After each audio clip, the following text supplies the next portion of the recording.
retenir 4 choses, seulement 4. D'abord, c'est une approche de système. Hein, on est tous dans des grands systèmes.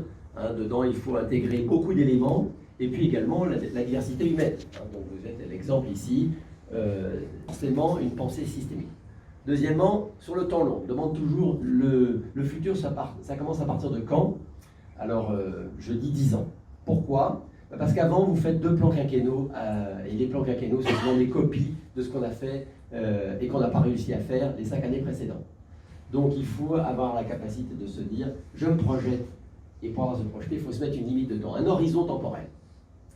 C'est une dynamique. Alors là aussi, je pourrais en parler longuement, c'est un film. Nous vivons un film, c'est jamais une photo.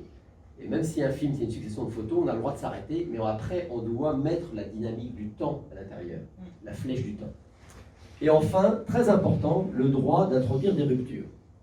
Pourquoi? Parce que nous sommes psychologiquement programmés pour faire des droites. Au moins, peut-être des courbes. Ça monte, ça s'accélère ou ça décroît. Mais on déteste les points d'inflexion, c'est-à-dire des endroits où la pente s'inverse brutalement, pour des raisons X, Y, Z. Or, dans la vie réelle, il y a plein de ruptures qui arrivent.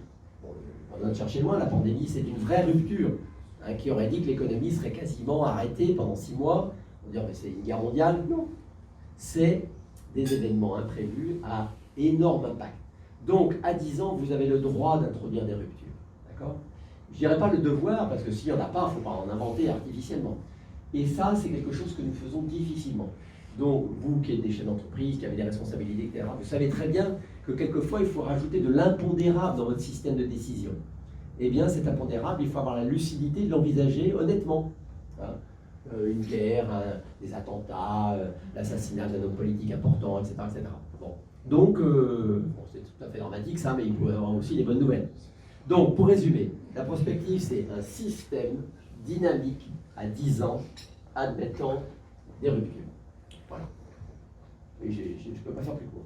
Avec ça, vous avez une petite panoplie pour vous interroger sur n'importe quelle problématique. Un grand nombre de pays, la richesse qui est représentée dans les zones basses, hein, à la fois patrimoniale, évidemment les habitats, les humains, les champs, les infrastructures, etc. C'est colossal comme valeur, c'est même incalculable. D'ailleurs, c'est pour la raison pour laquelle la menace qui pèse sur ces zones-là est dite un risque transcendant. Alors qu'est-ce que c'est qu'un risque transcendant? C'est très intéressant à apprendre ce que représentent les termes. Bon, ça a été défini par Ulrich Beck il y a une vingtaine d'années. Un risque transcendant, c'est un risque, un peu comme la pandémie d'ailleurs, qui n'a pas de limite dans l'espace, dans le temps, et qui a des conséquences potentiellement irréversibles. Exemple, un accident nucléaire. Tchernobyl ou Fukushima, voilà. Vous avez, on ne peut pas le limiter dans le temps. Le nuage de Tchernobyl, qu'il soit arrêté aux frontières de la France, comme chacun sait, on ne peut pas gérer son impact. Deuxièmement, dans le temps, des radionucléides vont rester là pour des milliers d'années. Donc on ne peut pas le freiner dans le temps, on ne peut pas le maîtriser non plus dans le temps. Et troisièmement, les conséquences sont irréversibles, c'est-à-dire que vous pouvez revenir en arrière. Vous ne pouvez pas faire reset et dire, ben voilà, on a fait une bêtise, bon, on revient en arrière. Alors une usine Céveso, par exemple, oui, ça c'est un risque maîtrisable. Ce n'est pas un risque transcendant. Un accident nucléaire, c'est un risque transcendant. D'accord? Une pandémie, c'est un risque transcendant. D'accord? Ces 3 éléments font qu'on est dans une planète assez inquiétante parce que justement, on ne maîtrise rien. Ni l'espace, ni le temps, ni la réversibilité. Or, actuellement, on est de plus en plus exposé à des risques transcendants. Le plus transcendant de tous, c'est le changement climatique. On ne maîtrise pas l'échelle de l'espace.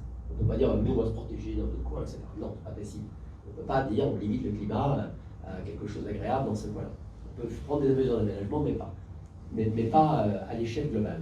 Deuxièmement, ben, le temps, pour l'instant, on n'appuie même pas sur le frein, alors on ne risque pas de s'arrêter. Et puis, troisièmement, les effets réversibles, une fois que ça a démarré, on ne peut plus l'arrêter. Donc, vous voyez, ça n'empêche pas de dormir la plupart des gens, mais c'est important de l'avoir quand même en tête.